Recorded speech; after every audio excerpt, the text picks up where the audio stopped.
لاہور کے علاقے جوہر ٹاؤن میں ہونے والے دھماکے میں بھارت ملوث ہے. تمام شواہد پاکستان کے ہاتھ آ گئے. ماسٹر مائنڈ بھارت کا رہنے والا نکلا.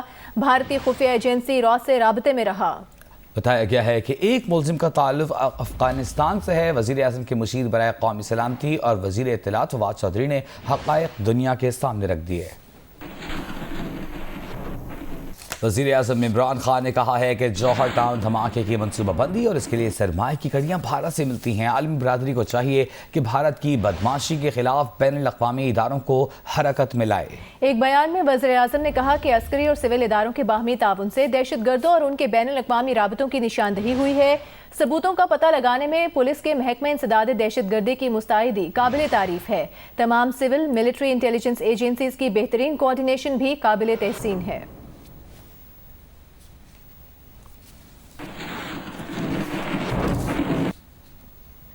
اور آئی جی پنجاب انعام غنی نے کہا ہے کہ جوہر ٹاؤن دھماکے کے 16 گھنٹے کے اندر پورے صوبے تک ہم پہنچ گئے منصوبے تک اور چوری کی گاڑی کا بندوبست اور دھماکہ خیز مواد پیٹر پال نے نصب کیا تھا. عید گل نے علاقے کی ریکی کی تھی. دھماکے سے گاڑی کے ٹکڑے اڑ گئے تھے. دھماکے میں ملوث پاکستان میں موجود تمام افراد قانون کی گرفت میں آ چکے ہیں.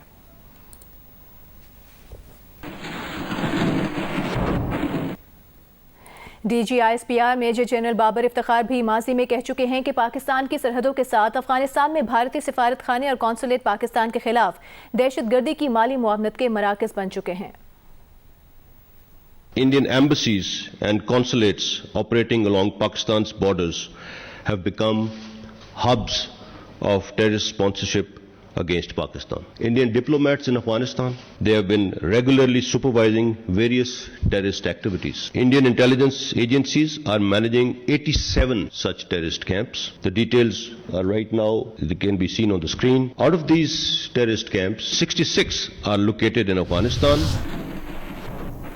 حکومت مخالف اتحاد نے پی ڈی ایم نے کچھ ماہ کے وقفے کے بعد آج سوات میں دوبارہ سیاسی میدان سجایا. جلسے سے خطاب کرتے ہوئے شہباز شریف نے وزیر اعظم عمران خان پر تنقید کی.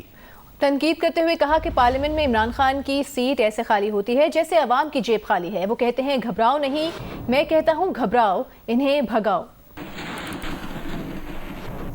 سوات میں پی ڈی ایم کے جلسے سے خطاب میں پی ڈی ایم کے سربراہ مولانا فضل الرحمان نے کہا کہ عمران خان پاکستان کی سیاست کا غیر ضروری حصہ ہیں. یہ چلے ہوئے کارتوس ہیں. چلا ہوا کارتوس دوبارہ بندوق میں نہیں ڈالا جاتا. وفاقی وزیر اطلاعات فواد چودھری نے سوات میں آج ہونے والے اپوزیشن کے جلسے کو ناکام قرار دے دیا. کہا کہ اپوزیشن کے پاس سوائے باتوں کے قوم کو دینے کے لیے اور کچھ نہیں. پی ڈی ایم کا جلسہ دراصل اپوزیشن کے فارغ سیاست دانوں کی پکنک تھی. شہباز شریف کو مخاطب کرتے ہوئے فواد چودھری نے کہا کہ شہباز صاحب عوام کی جیب نواز شریف کاٹ کر لندن بھاگ گئے ہیں. انہوں نے کم بجلی بنائی اور عوام پر زیادہ مہنگی بجلی گرائی. 2018 کے انتخابات کے بعد سے مولانا صاحب کی طبیعت مسلسل خراب ہے. انہوں نے کہا کہ پی ڈی ایم کا جلسہ اس اتحاد کو تخلیق کرنے والے بلاول بھٹو اور اے این پی کے بغیر اپنی منزل اور بانی دونوں ہی کھو چکا ہے. وزیر اعظم عمران خان نے نو منتخب ایرانی صدر سے ٹیلی فونک رابطہ کیا ہے. وزیر اعظم نے سید ابراہیم رئیسی کو صدر منتخب ہونے پر مبارکباد دی. وزیر اعظم کا کہنا تھا کہ ابراہیم رئیسی کی کامیابی ایران کے لوگوں کی ان پر اعتماد کا مظہر ہے. دونوں رہنماؤں نے دو طرفہ تعلقات پر اطمینان کا اظہار کیا. معاشی تعاون بڑھانے پر اتفاق کیا گیا.